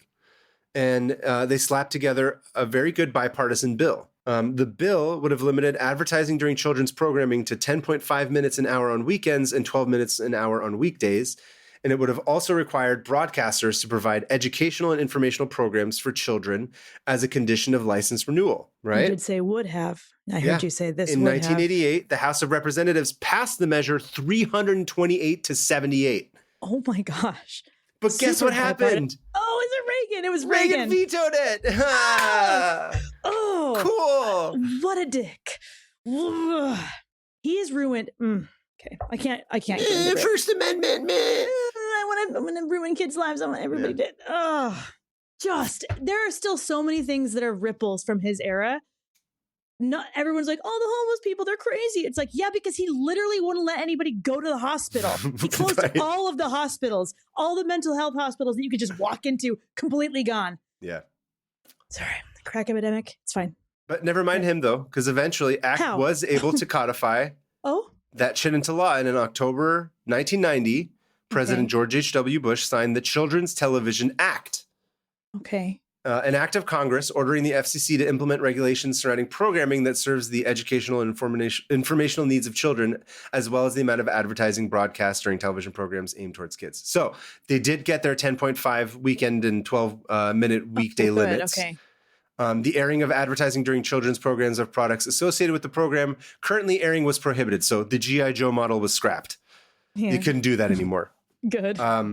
And when airing children's programming, broadcasters were also encouraged to establish a clear separation between the program and advertising. So basically, and now a message from our sponsor or whatever. So they could so basically all that stuff got codified into law. That's good. And a lot of stuff had been back and forth with the FCC and networks, but now it was official. But it seemed like it wasn't super enforced. So that battle continues into the Clinton, into the W years. It goes on. And it's too much for this tab. But the main thing you need to know in terms of closure is that after this, the Children's Television Act being passed, the Action for Children's Television, which is the committee, is dissolved. They're basically they're like, that's it. Like, that's all we can do. There's so much more. It was just too crazy. We need them again. We need them again. But the story does have a happy ending. Oh, okay.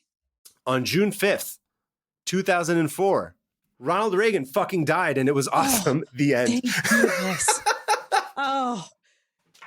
Hell gained another angel, another beautiful, horrible, fallen. What am I talking about? I hate that man so much. I know. Here are my thoughts on this. There's some piss for sure. My thought about this was, this is my video essay, thesis on top of this. This is not like tab stuff that I had read, but I think it's really interesting as I was reading about this because I'm a little bit older than you, obviously, but I'm a product of this. Like we are the first generation of kids who have become adults in that paradigm. I was going to ask, what were your experiences with this? Like, yeah, like I was I'm like a Ninja Turtle head. I was like obsessed with them. I like bought all the toys. I watched Masters of the Universe. I watched most of those cartoons, and I was a crazy consumer as a kid. Yeah, same. I mean, as much as I could be anyway. Wanted to be, yeah. But it's interesting to me to think that like before this, kids were not attached to toys and nostalgia cycles and have them connected to television shows in the same way. The idea that, do you know what I'm saying? They're doing it again, like the nostalgia thing, and it's just coming all well. So the nostalgia thing could not exist prior to our generation. Right, that's what I mean. Like, boomers aren't being like, oh, Gilligan's Island toys, let's go buy them again. Right. But it's like with us, it's like, look at this limited edition Lego of the Ninja Turtles underground, whatever. Exactly. For $70. And that entire, and so I feel, I have complicated feelings about this because on some level it's like, well, we go to conventions and like half of conventions are just based on the idea of like, here's this thing we all loved as kids. And here are these toys that were like deeply important to us. And now we're adults and we're trying to like buy whatever, the $150, like the $300 like Krang statue, because that was just embedded in us from the time we were like 5-6 years old. Well, and like, it's art too. That's the hard thing. It's just like, these are works of art. And works of art. Yeah. Ninja Turtles was awesome. Have you read the comic books? Awesome. I love them. Yeah. I read all of that. I was into all that stuff. I haven't seen the show, but I've read the comics. It doesn't make sense. That's cool. But yeah, I can see how the complicated feelings come from, because it's like, yes, these were influential on your creative mind and everything, but at what cost? But you can also argue that like half this industry, like the size that it's reached, right? The level of like film and TV and like even these conventions and like the billions and billions of dollars that have essentially become as a result of it, like come from the fact that we were all basically brainwashed by like advertisers from when we were kids, right? Like, and we had no say, like parents didn't have any say unless you physically sat down and were like, you can't watch this or you can watch this. Right. Effectively. So I don't know. It's complicated. I don't quite know how to feel about it. I think I was just sort of working through this as I was thinking about it. But one guy comes in and he just deregulates the FCC and you think that like cartoons are just like, right now I love it. And people could probably be like, oh, it's just cartoons, like whatever. It's not a big deal, but it's, we all know better than that. Like going to conventions really was like my eye opening, like, oh, this art means a lot to everybody here. Yeah. Art that I don't usually consume. Like I keep using Ninja Turtles, but that's a good example of like something I missed, but like means a lot to everybody. I had a thought. Yeah. What do you think about this? You know how boomers, like, I wonder if our generation, actually, one of the benefits of this is that we do have more critical thinking skills than earlier generations, because we were seeing so much like an influx of stuff. Yeah. That if we play our cards right, we'll understand, like, we can filter out some of that BS. Whereas like my boomer people are like, oh yeah, I'll believe literally anything because it's on the internet.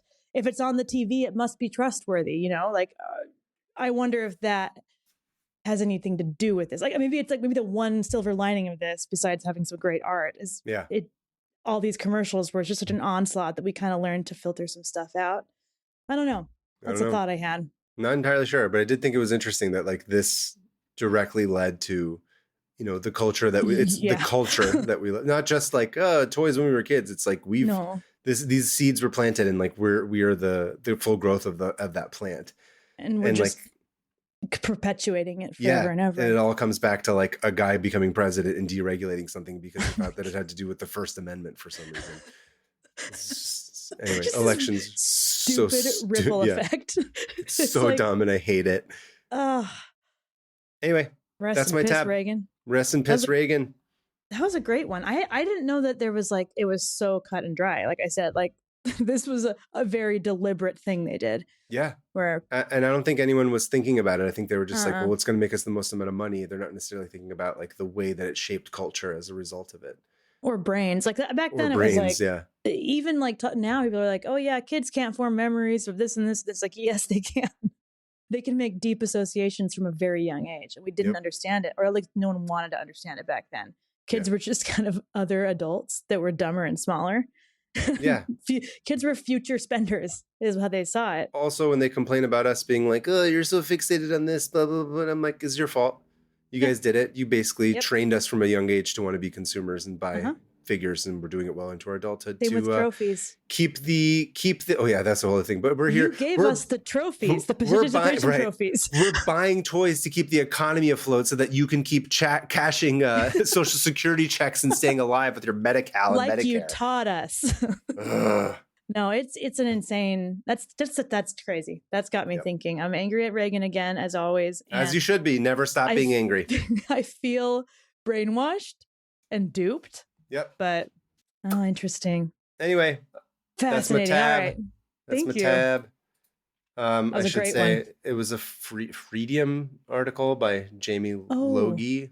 The Great Marketing Deregulation is the article that I pulled from. Okay. Which of course I'll link to in the notes. I have my citations. Just a second.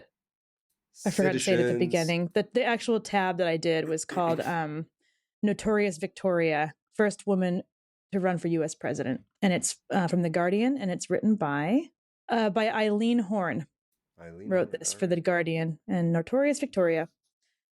It's a long read, but it's good. I also found an article from Animation World Network. It's Dr. Toon when Reagan met Optimus Prime. Did Optimus Prime smash his head? Yeah, basically. Anyway, I think it's time to close our tabs. How would you like to do it? Should it be about sweatpants ripping in half, or? Yeah. No. Can we wait? Hold on. The stretch of elastic. I kind of like the idea. I kind of like the idea of Optimus Prime crushing Ronald Reagan. Okay, yeah, let's do it. I don't know if we're going to be able to do that. Would do that. That's a copyright issue, unfortunately. Yeah. You just have a truck running into a man that's screaming, and just in our minds know that that's Optimus Prime. Yeah, Reagan. Or we could have the sound of a grave being filled on top of Ronald Reagan's dead body. Okay, so we have a truck hitting a man and then a body going direct. This is a lot for Alyssa, but however much of that you'd like to do, Alyssa. Stop. Something to do with Reagan dying, even just rolling him into a grave, you know? Yeah, Billy Bog. Okay, you want to count us down? Billy Bog Thornton. Yeah, I'll count us down. Okay, go for it. 3, 2. I don't even have my tabs open. Just a second. I got to go back to Safari. Okay. 3, 2, 1. Close those tabs. Bury Reagan in the cold, dead earth. In the bog. Moving on to listener emails. You want to go first? I'll go first, yeah. Okay. I picked a kind of an election-themed one. Hi, Kaveh and Hannah. I hope you and your listeners are doing great.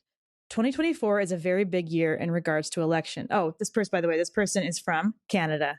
2024 is a big year in regard to elections, as according to Reuters, countries representing almost half of the world's population will be called to the polls. That kind of blew my mind. Damn.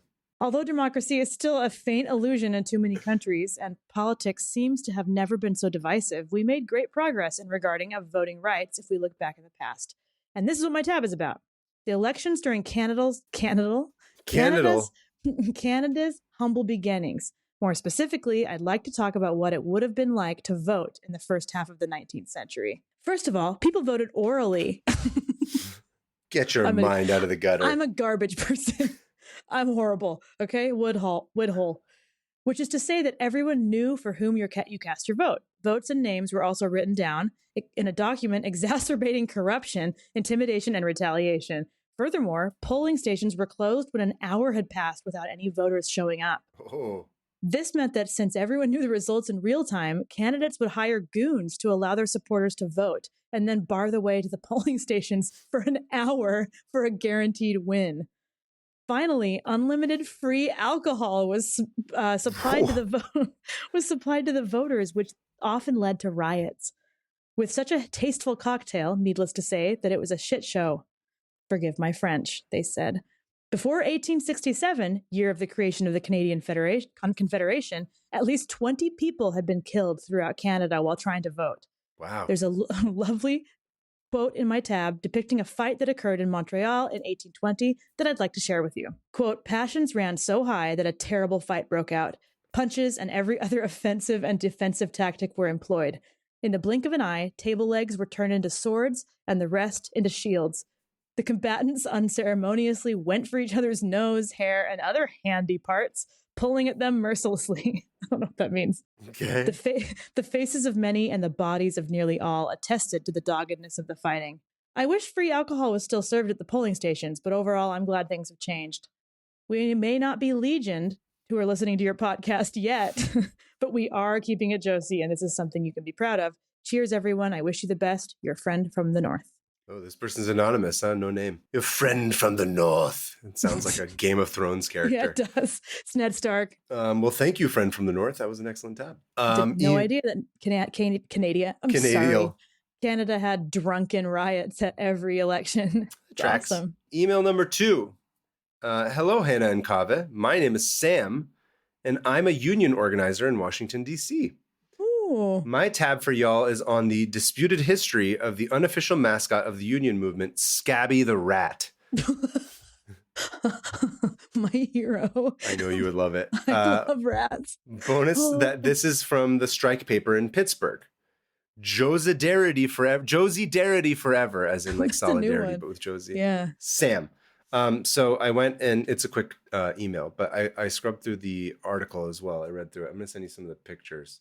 Okay. Because they're very fun. So this is and we'll put them up on screen. So in 1989, at the International Union of Operating Engineers Local 150, newly hired organizer Jim Sweeney searched ways to amplify his union's protests at work sites, employing non-union labor. He started by drawing cartoon rats on protest signs, and it worked. People noticed. This is insane. It's like a blow-up rat that says, "This rat's not for you." And everyone's posing. So that's like the evolution of it now. So it starts as drawing rats on protest signs. Seizing on that success, Sweeney asked a stagehand union member who created costumes to make a rat suit. Soon, man-sized rats walked the sidewalks at local 150 protest site. This proved an effective form of street theater, but a problem soon developed. After several uses in the summer heat, the heavy rat suits reeked. Cleaning them proved difficult. They ate a bunch of garbage like regular rats. It was insane. Yeah. And then here's another like random blow up one, which I think is really funny. Oh, I love this. Eventually, it leads to the creation of the Ratmobile after Sweeney saw an inflatable gorilla, and they formed the Rat Patrol. Check this shit out. You should describe that last one. It's way trashier than I thought it would be. It's like what looks like a decommissioned taxi cab that says Rat Patrol on it. And on top is a blow up rat sitting on the and look, there's a local 150. Yeah, this is like I would love to drive that thing. It's awesome. I want this car. I would use this as a regular car. Yeah, you would. Rat Patrol? Oh my goodness. Hell yeah. Anyway, we'll link the article into the show notes, but it's a good read. It's worth flipping through. It's really good. Thank you, Sam. Do you remember when we were in New York a week ago and we saw like 50 rats all gathered together? Yes, on the live stream on YouTube. If you haven't watched it, it was like a huge family of rats. There were so many, and they all scrambled. Yeah, and it was one of the weirdest, most New York moments I've ever had. That was in the middle of you, like on the verge of exploding because you had to piss so bad. So this dude right here, Kaveh, almost made me pee my pants from being an idiot and laughing. You can watch me freak out. I'm sorry I brought you joy. I'm sorry you're funny. There was a moment where I was begging him to stop being funny because I was going to pee my pants. So watch the live stream. It's insane. Or don't. Whatever. I don't care. But we followed around the city and did New York things, saw rats, peed our pants. It was great. Anyway, also, if you have a listener email that you'd like to send us, please send it to 500opentabs@gmail.com. That's 500. Send us your tab, let us know what you learned about it, and tell us where you're from. Additionally, we still love voice memos. If you want to send one of those, try to keep it to around a minute. If it goes over a minute, it's not the end of the world. But share with us other stuff that you think is interesting, because we love reading about it and we love sharing it on the show. And if you want to be able to like share right after you listen, you can go on our Discord, and there's a really fun community being built up there. We're almost to 200 people, so join. Very active. Very extremely active for the size of the Discord. It turns out we're just all the same. Yeah, that's the cool thing. It's like a bunch of versions of us. But there's art, there's crafting, there's a lot of cool different tabs that you can go look at, and also the Patreon is kind of getting up and going. Like I've been posting stuff twice a week. All the cut footage from every episode that I deem worthy will go up onto there, because there's a lot of pointless stuff. Of course, it's us. Patreon's got a lot of fun stuff, extras if you want to go over there. And you can follow me. Oh, no, you can follow us at 500 Open Tabs on Instagram. Yeah, and also on Twitter a little bit. Oh, and on Twitter, yeah. Additionally, if you want to follow you can go ahead and mention that too. I was gonna say you can follow me on Instagram. I'm at PermaFriends. I'm also somewhat on Blue Sky, just at Covetarian if you look me up. Sometimes I'm on Twitter, but not really anymore. Guy's got some good books on his website. I also, we talked a lot about your books for the past 2 months. I'm sorry. I always forget. I also, honestly, I was just like, well, I don't want to overshadow Hannah's book. She's talking about her book. What? It's not a competition. I was like, it's over. I have a book. Wait, just listen. I got a bunch of books. If you guys are looking for gifts, it's November now. Christmas is coming. I should say the holiday season is coming. Mm-hmm. So whatever you celebrate in December, if you're looking for gifts, Hannah and I both have books. They're both, all of our books are funny. They're goofy. They're fun drawings. And you've got books for all ages too. That's the other thing you don't mention. I do have books for all ages. Like, if you have like a 13-year-old who's really into graphic novels, the PermaFriends series, I gave it to my nephew. It went over great. It was great. I appreciate that. Yeah. Also, they're just good books for everybody. Thank you. You're welcome. Thank you. Also, we started this episode saying that the election was yesterday. Mm-hmm. However, this turns out, we have no idea. We don't know at the time of recording how it's going to go. I imagine that at the time of the release, we still don't really know how it's going to turn out. If it's like other years, then we don't really know. I just wanted to remind people that, in the words of Bill and Ted, be excellent to each other. Be excellent to each other. Just be excellent to each other. That's all that matters at the end of the day. We're going to be tempted to be terrible and just be excellent to each other. Yeah. How you want to be treated. It's a terrible time. Everyone's stressed out. Just be cool. Just try your best. Don't be a dick. Don't be a dick. Literally all you have to do. Look, I'm always wanting to be a dick, but we just need to step it back. Step back. Be kind to each other.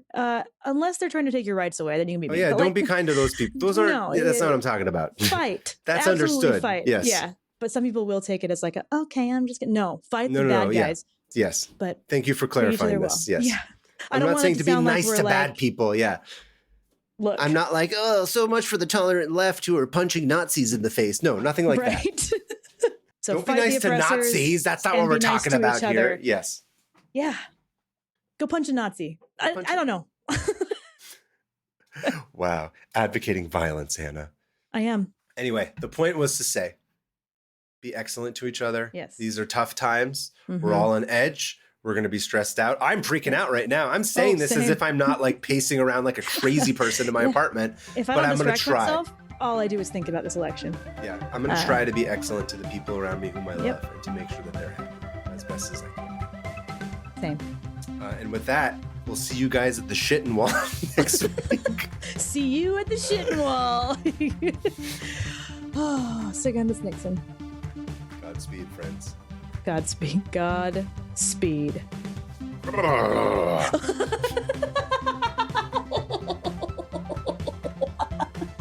I love a dumb surprise Nixon. Surprise Nixon. Okay, bye.